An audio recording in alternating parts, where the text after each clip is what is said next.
준비 운동하기. 이 작업은 상당히 어려운 작업이 될 겁니다. 치유를 하려면 다시 그 트라우마의 기억을 꺼내야 하기 때문이죠. 그러기 위해서는 먼저 준비 운동을 해야 합니다. 그 스트레스를 감당할 수 있는 여건을 만들어야 하는 것이죠. 바로 마음 근력 훈련입니다. 마음 근력은 몸의 근력과 마찬가지로 훈련을 통해 강화될 수 있어요. 마음 근력이 강화되면 어떤 상황에서도 큰 감정적 동요가 일어나지 않습니다. 마치 운동을 통해 근력이 강화되면 넘어질 만한 상황에서도 유연하게 다치지 않고 다시 중심을 잡을 수 있는 것처럼요. 마음 근력 훈련은 어떻게 할 수 있을까요? 우선 마음은 몸과 분리된 것이 아니라는 것을 아셔야 해요. 마음은 결국 몸을 통해서 느끼는 감각이기 때문인데요. 몸이 건강한 상태로 회복되면 마음은 저절로 편안해집니다. 그래서 마음 근력 훈련은 결국은 몸을 제대로 사용하는 습관을 기르는 훈련이라고 보시면 됩니다.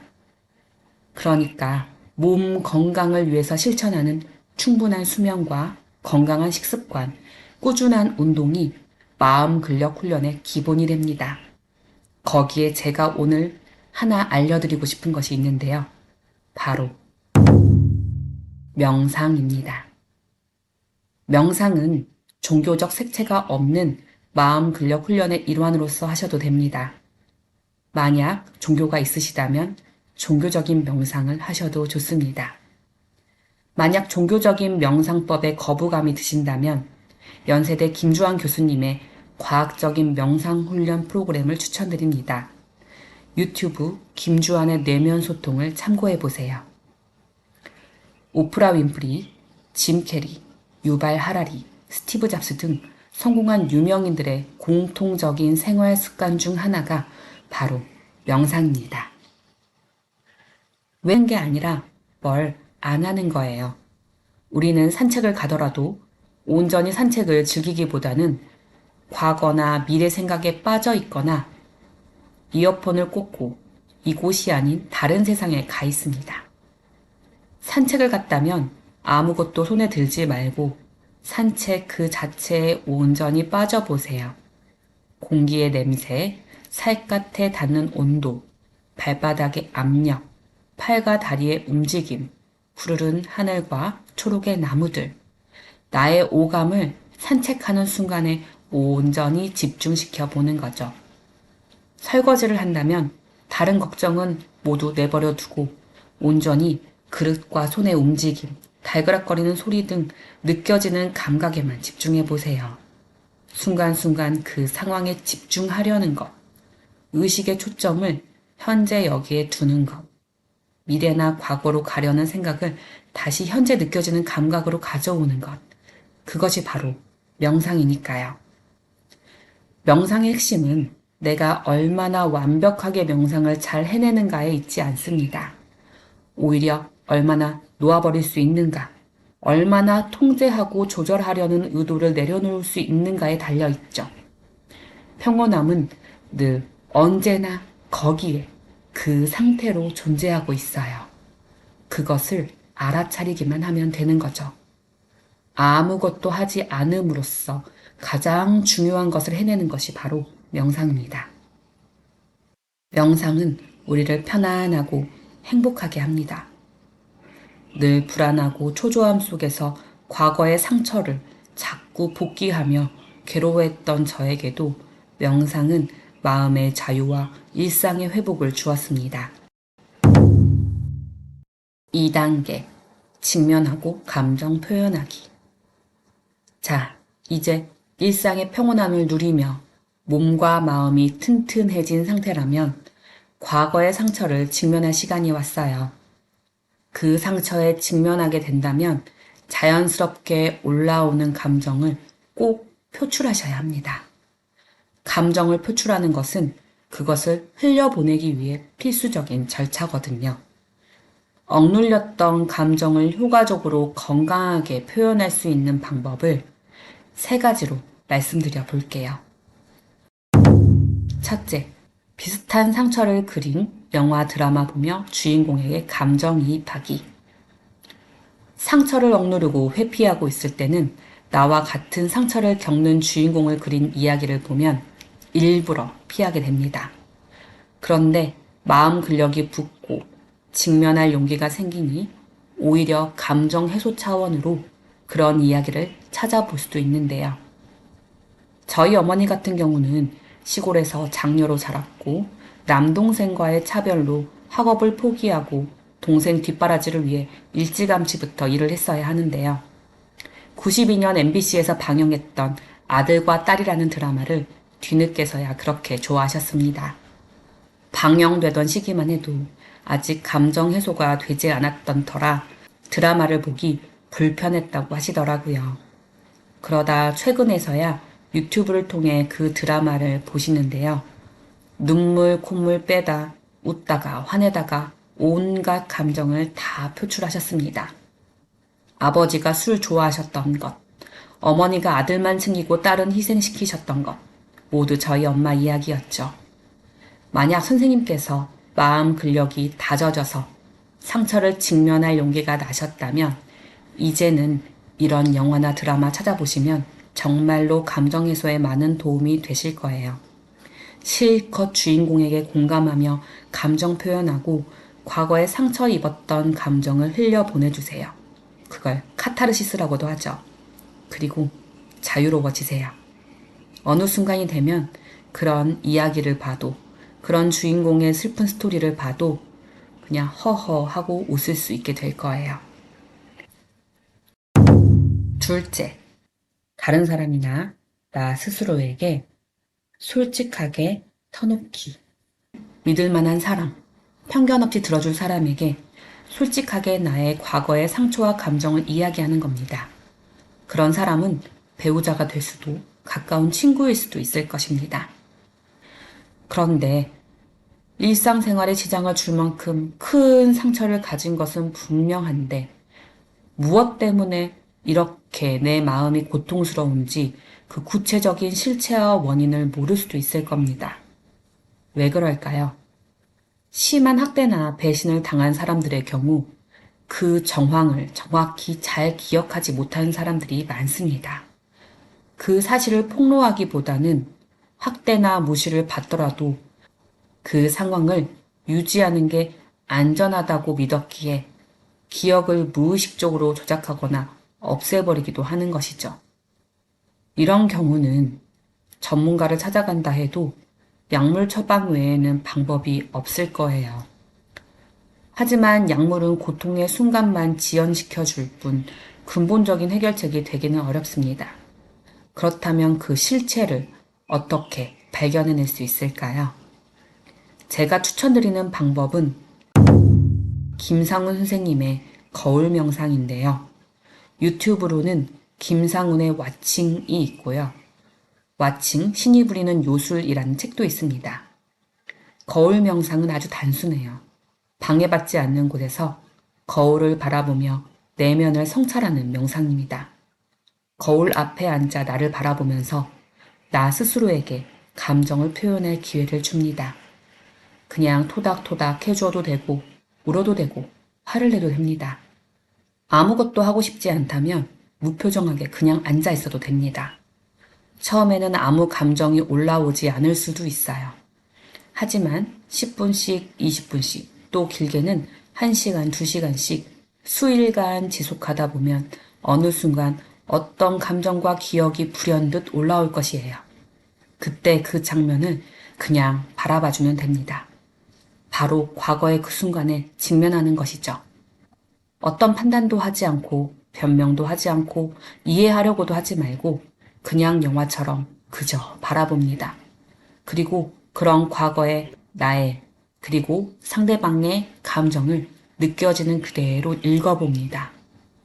괴로웠겠구나. 억울했겠구나. 사랑받고 싶었구나. 버림받을까봐 두려웠구나. 불안했구나. 등등으로요. 우리는 감정을 표현할 대상이 꼭 다른 사람이어야 한다고 생각하죠.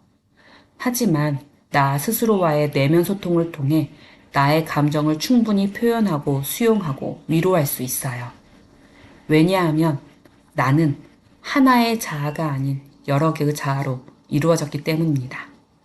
나를 지켜보는 나, 메타인지라고도 부르는 자아가 또 따로 있기 때문이죠. 배경 자아라고도 부릅니다.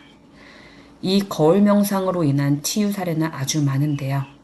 저 또한 효과를 보았고요. 제가 효과를 본 부분은 어두움에 대한 공포였는데요.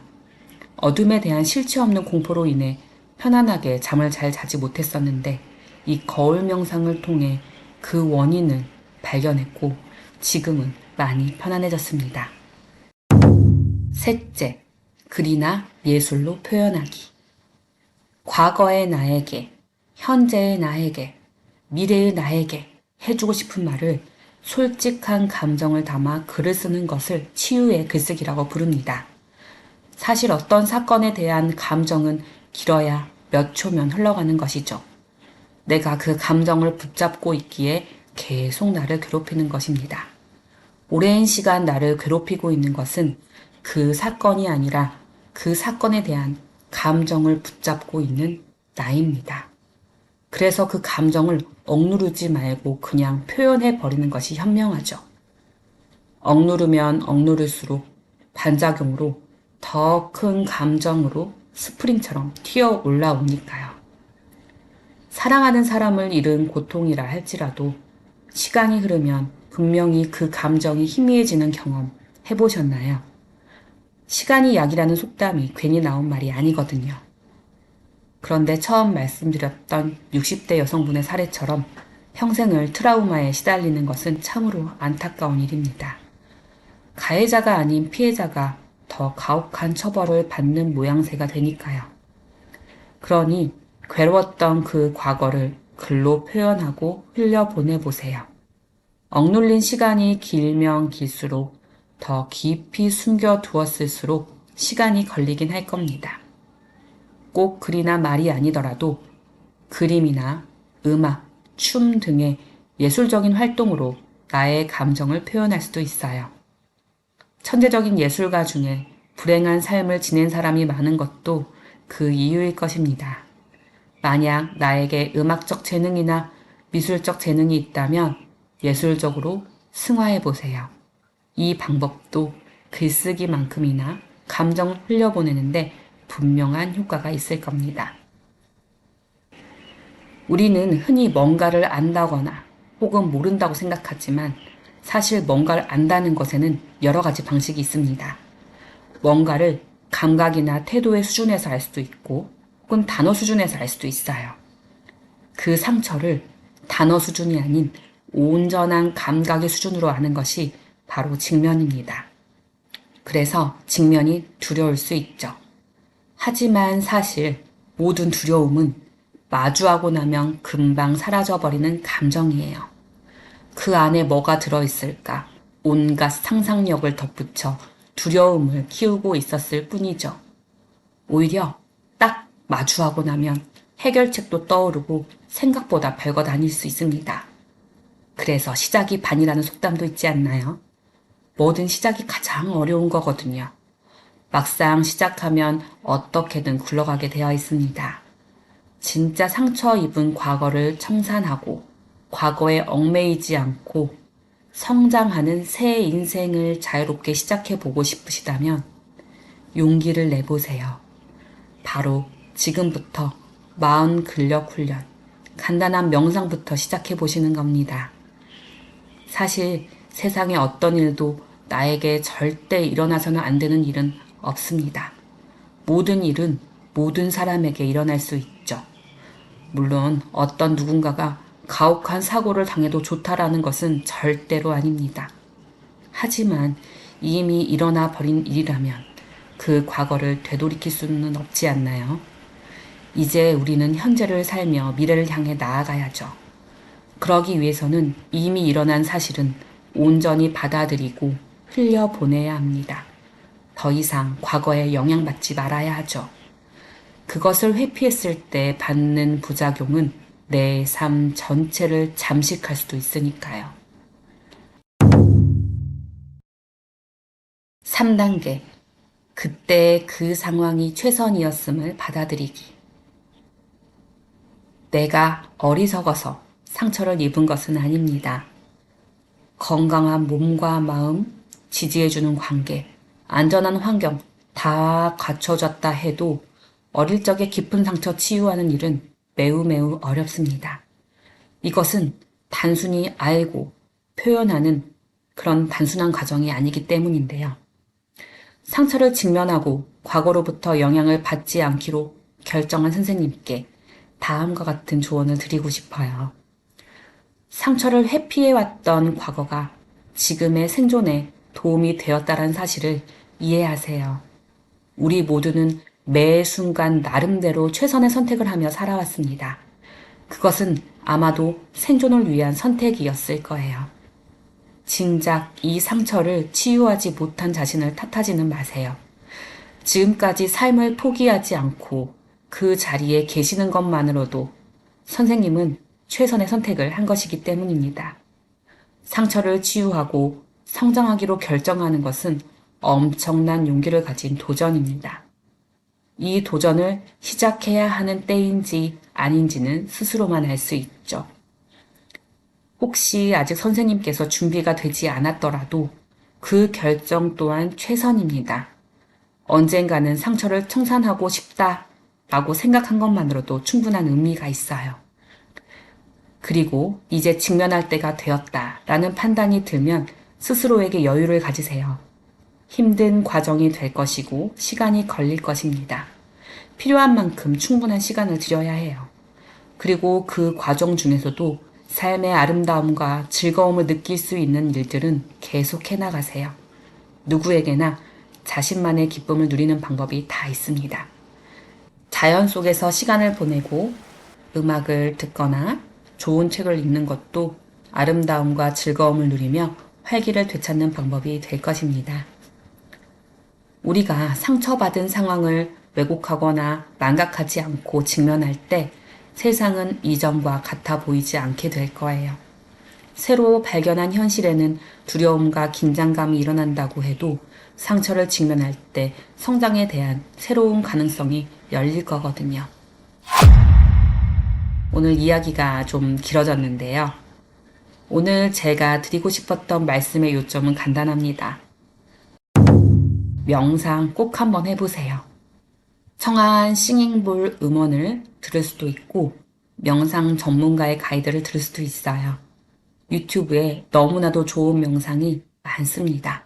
지금 당장 유튜브 검색창에 10분 명상 이렇게 치시고 하나만 해보세요. 오늘 이야기가 어떤 누군가에게는 조금 불편한 이야기였을 수도 있을 것 같아요. 그래도 어떤 분께는 과거를 직면하고 청산할 용기를 조금이라도 주었기를 바랍니다. 오늘은 여기까지 할게요. 선생님만의 행복한 성장의 여정을 진심을 담아 응원합니다. 감사합니다.